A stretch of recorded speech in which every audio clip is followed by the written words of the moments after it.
You are watching the video version of the Marketing Should Be Fun podcast. We are so glad that you are here. If you prefer to listen to podcasts, you can find the Marketing Should Be Fun show on any of your favorite podcast platforms, whether that's Apple Podcasts, Spotify, anywhere else. But most of all, we're so glad you're here, and I hope that you enjoy today's conversation.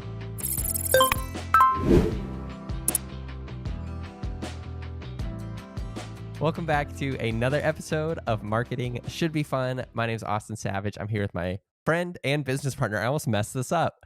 Kelsey It's like Zarko. a classic line. I know. I kind of, in my head, I was like, does business partner come first or does friend come first? And I couldn't remember. Ooh, that feels like an existential question. Does business partner come first or friend? Oh. I do.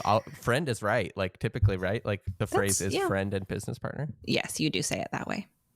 Usually you say my good friend and business partner, but today I'm just your friend. Kelsey, I think that I have a fun this or that. Okay. Which I almost forgot the name of that. But what if I had said that or this? We're recording this on a Friday and you're going to feel it. It's okay. I know. We always do this and we always say we shouldn't record on Fridays, but we do and it's fine. But this will be a fun one. So if you had a remote control for your life, would you prefer to only be able to pause your life or to only be able to rewind your life?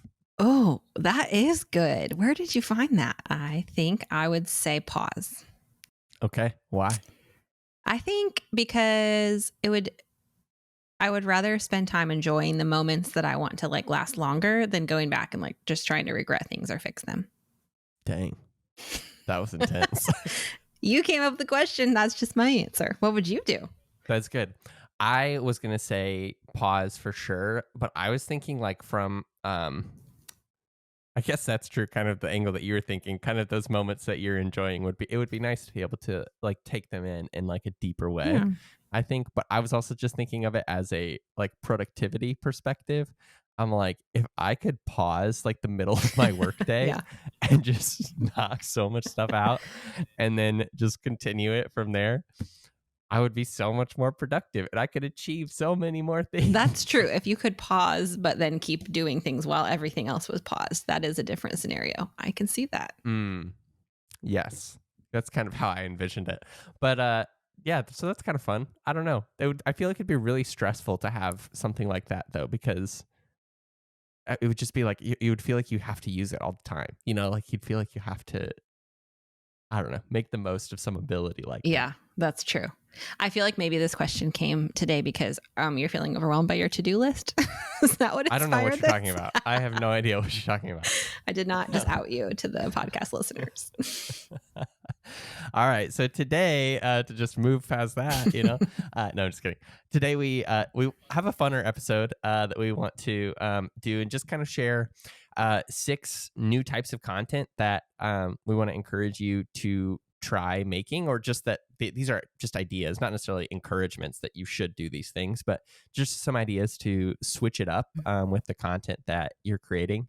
A lot of times it's easy to kind of get in these sort of ruts and rhythms with content overall. And often that's actually a good thing, like being in a rhythm and having that regular type of content that you're creating is a good way to build consistency for your audience. It's also a good way for you to like systemize your content marketing and kind of, stay consistent with a lot of those things. But sometimes it's nice to just like switch it up and create content that like you have just like fresh excitement about, that just like feels different for you, but then also for your audience, just to see something different from you, maybe see a different side of you or your business. Just kind of connect with you differently. So any kind of upfront thoughts from you, Kelsey, before we jump into the list? Yeah, I think just echoing what you said about sometimes it's really good to have that rhythm, and you should not throw your plan out the window after you listen to this episode.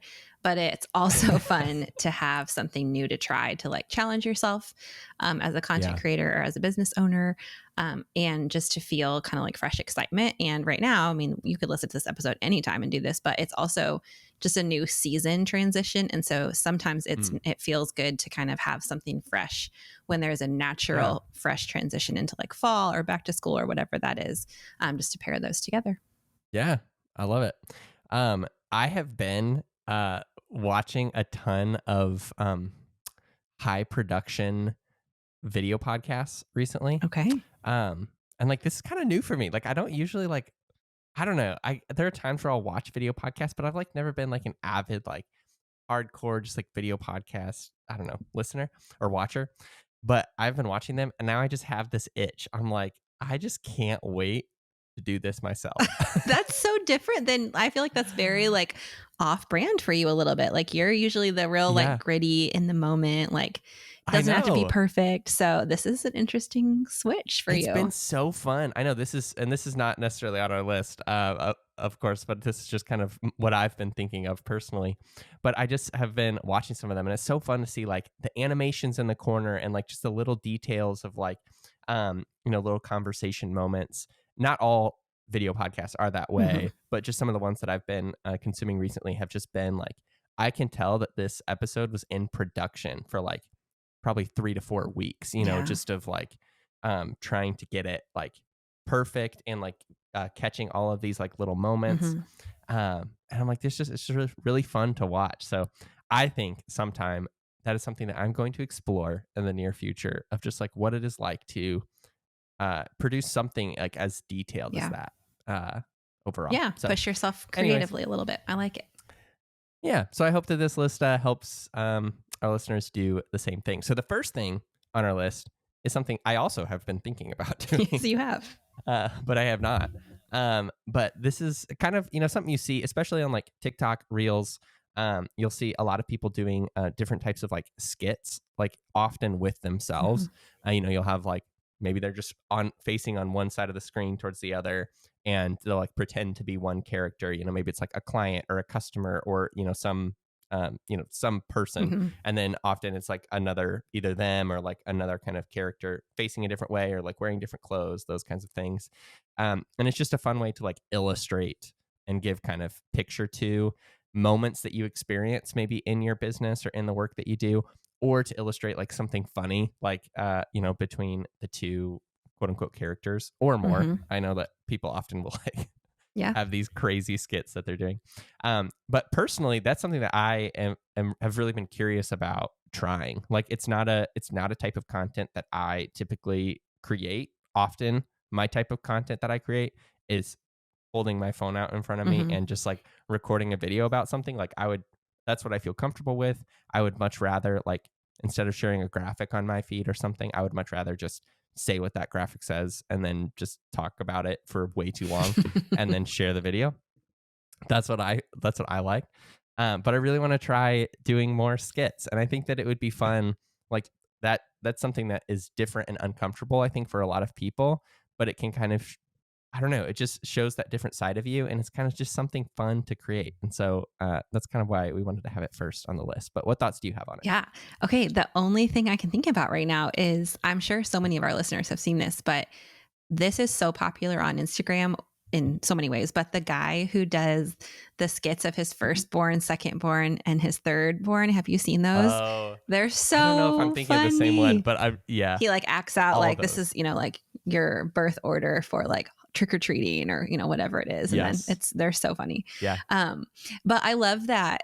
I mean, most of the time this would probably be done on social, I would say. And I Hmm. think it's fun that you could make this as like overly produced or like needing a lot of effort from you, or you could go much lower. Totally. There are some fun audios even where like you wouldn't necessarily even have to talk if you felt a little less comfortable. Like sometimes the music is like Hmm. one way and you kind of like look, have an expression on your face and there's like Oh, text that's on the true. screen and then the music will Yeah. like change and then you like put your like put your hat on or like pretend like you're the other person and Yeah. then put what the person would be thinking or saying.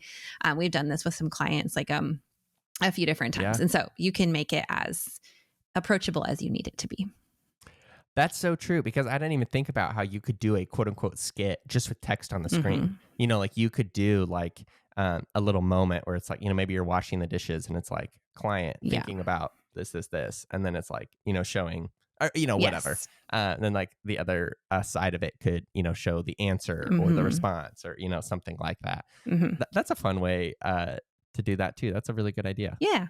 Original audio, or you could use a trending audio basically. So that'd be fun. Totally. There are so many. there are just so many like funny people in the world. I know that I have like there are some crazy skits that are just like so random that would not be helpful for me to make these types because they're often just like super silly. Yeah. But I just think it's a fun thing to try, and I do think like there are a lot of industries or kind of organization types that could benefit from stepping into something like that. Yeah, for sure. Cool. All right. First one on our list, skits. Second one on our list, just some ideas for new content types to try, is just behind the scenes videos. We've talked about this all the time. I know anytime we share ideas for content, this comes up. But it is consistently two things. One, it's consistently a very valuable type of content to create. And two, it is consistently a type of content that people don't create. Yes. And three, Like, it's typically a type of content that's not hard to create. So there's a right. lot swirling in there. Totally. It's like often it's lower, like less thought process. Often it's lower production Hmm. value. It doesn't have to be, but like that's just kind of, often what it is. But this could be like a lot of different things. So, maybe you've done one type of behind the scenes video and maybe there's a different type that you could do. I know we've talked about doing some more like day in the life content, not only for like us, but also for like some of our Hmm. clients, just kind of pushing to encourage our clients to take like some clips from throughout the day that kind of make up a normal kind of day in their life. And then at the end, we can do like a little voiceover or even just like a little just montage of videos, kind of whatever makes sense to share some of that. We always also like talk about like B-roll Yeah. videos, just kind of capturing like you doing work, whether that's you working on a Hmm. computer or chopping up vegetables or anything like that. Like you can put any message on top of that. It could be something related to your work. It could be something completely different.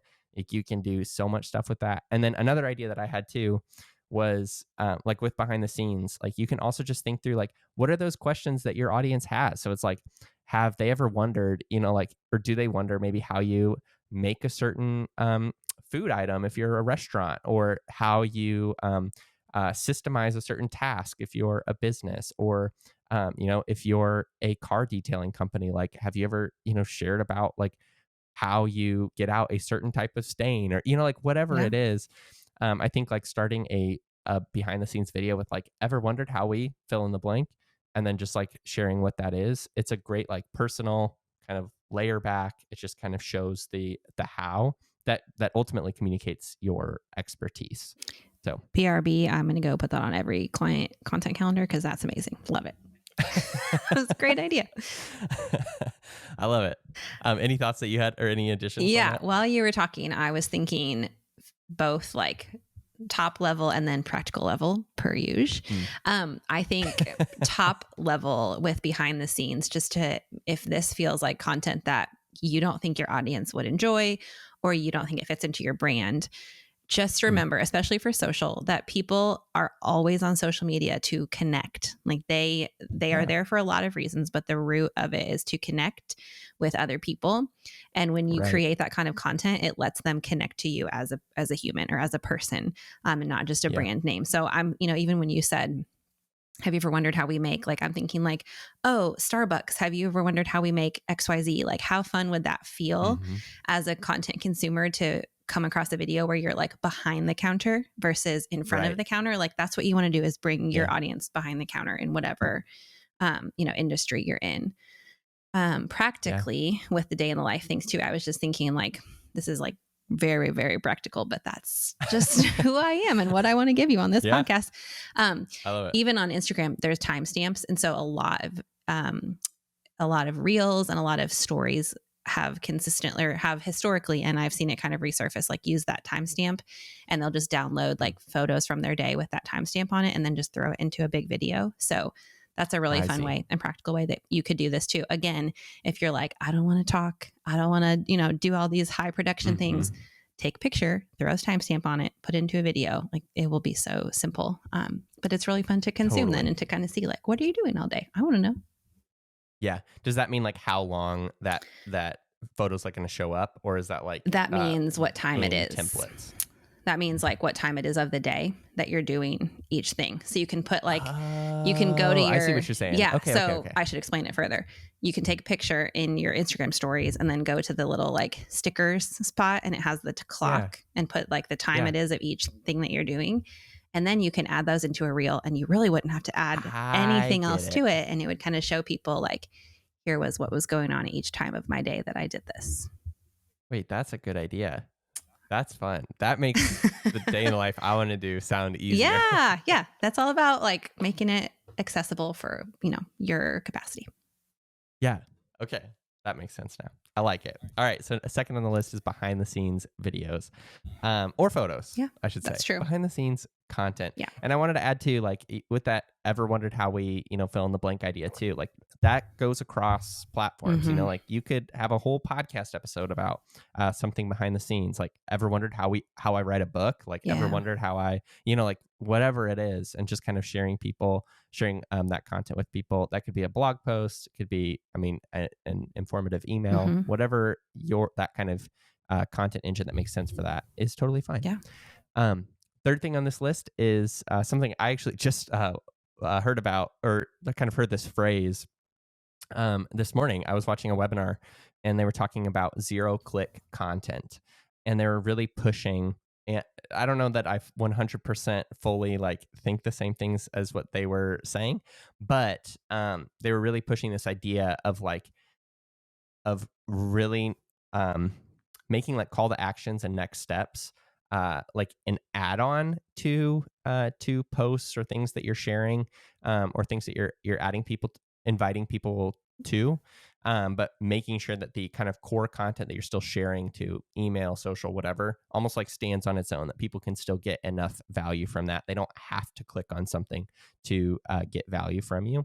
And I think just for this creative idea, just like thinking about content, I think that's a shift that a lot of people don't make, or don't really like dip their toes into.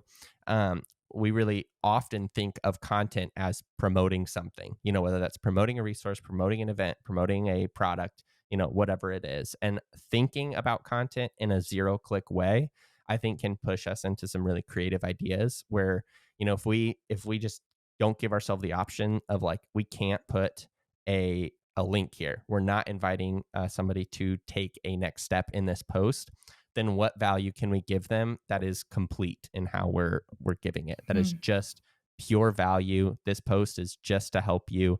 This email is just to help you. We're not going to ask you to take any next steps.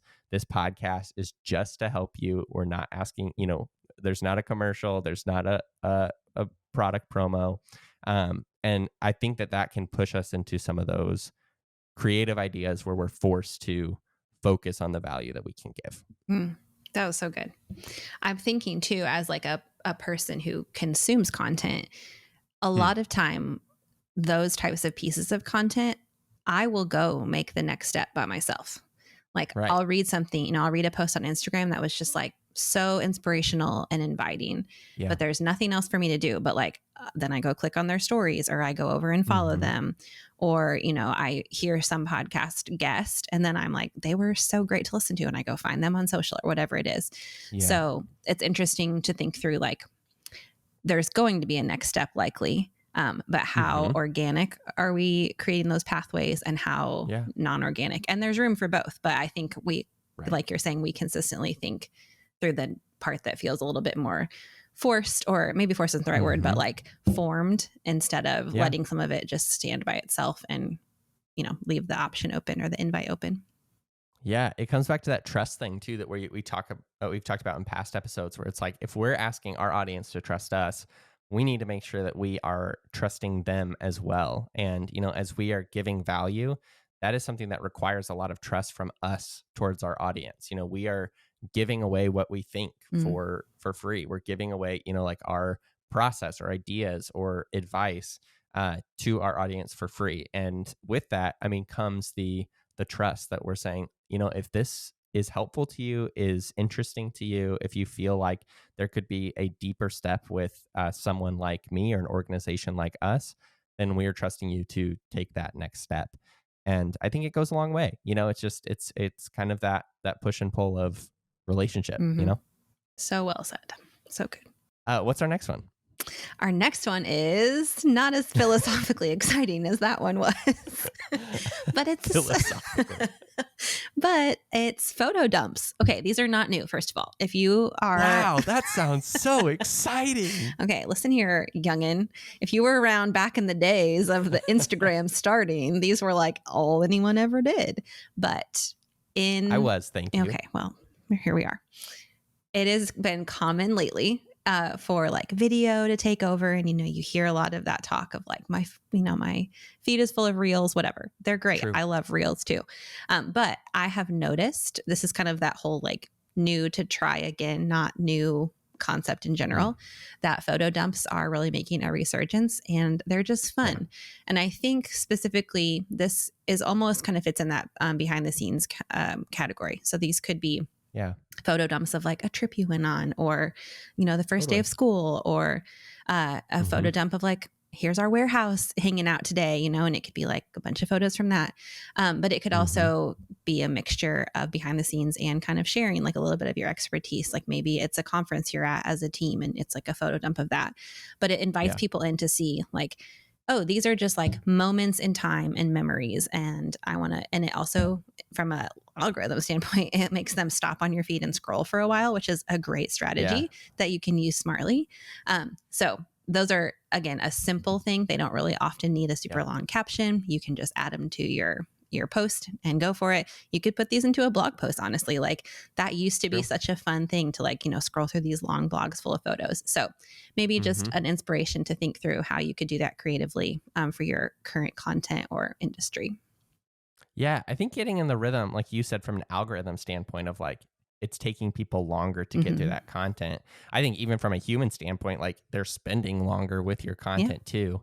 Like I think getting in the rhythm of like, instead of one picture from this event that just shows like kind of everything that happened, like we're going to share 8 pictures from this event, and some of them are going to be personal, some of them are going to be like general, and it's obviously we're talking about 5 to 6 seconds of someone's life to consume this content probably, but that's compared to 1 second to consume this content. Where it's not just like, oh, okay, awesome, they had this event. It's like, oh, like let me swipe through this carousel of images, thinking through social specifically.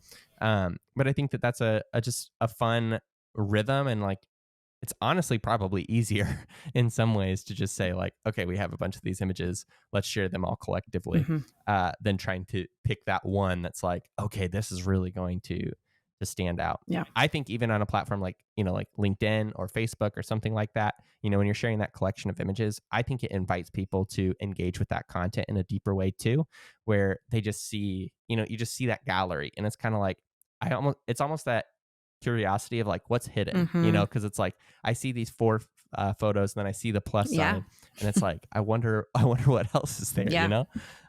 I think So it I was think that's good. designed just exactly to do that. So we might as well play with the tools we're given. True. What's next? Next up on my list, let me pull up my list.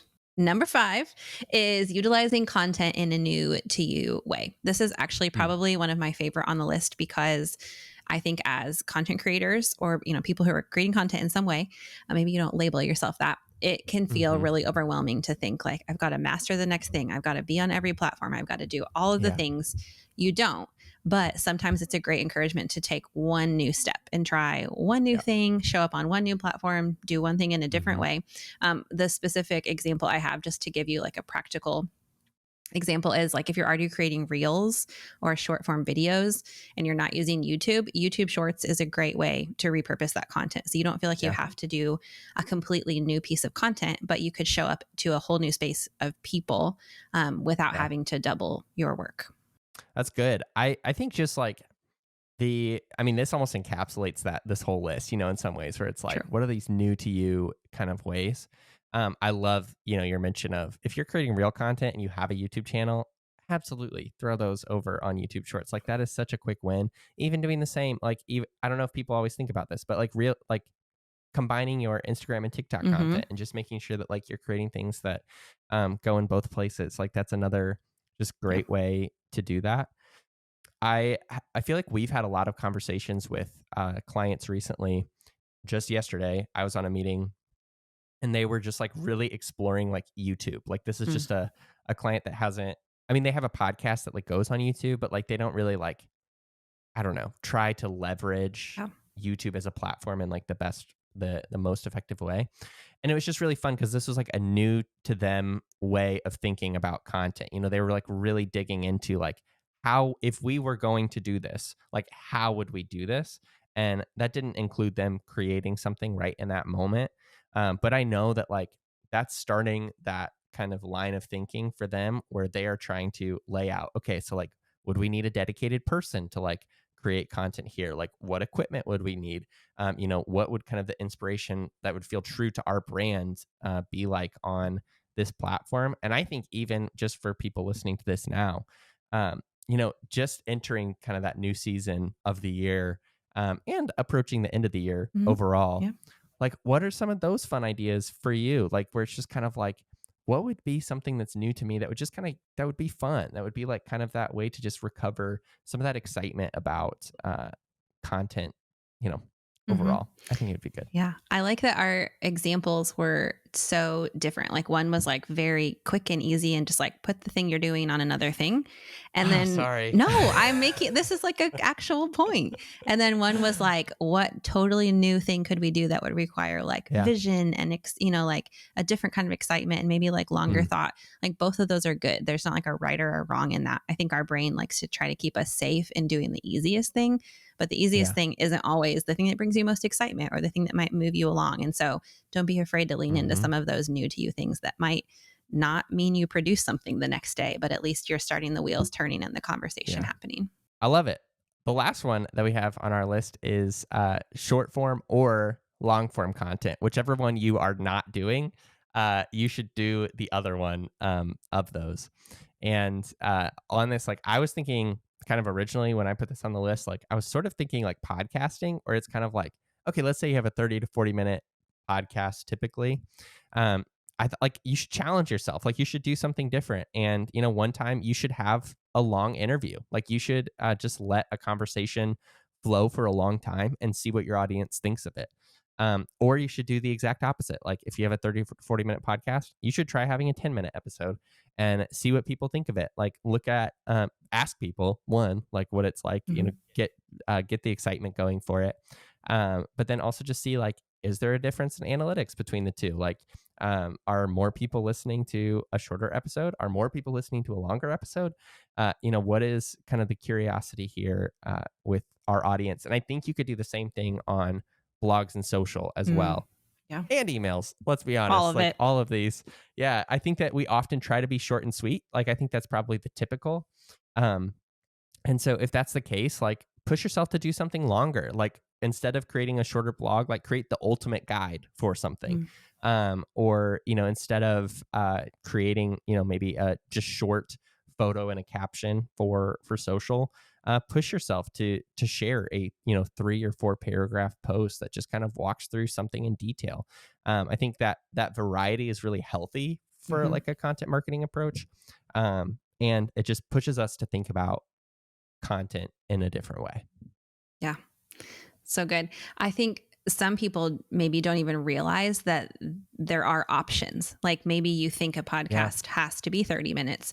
I listen to a Yeah. podcast where she literally makes 5-minute episodes that go out every week and they're so easy to listen Yep. to. And you listen to, Yeah. like D&D podcasts that are like 3 hours long and you consume the That's whole very thing. true. So there is Yes. always someone out there who's going to want that kind of content. You're just kind of trying to like feel it out and see like what does your audience and the people who are your people want. Hmm.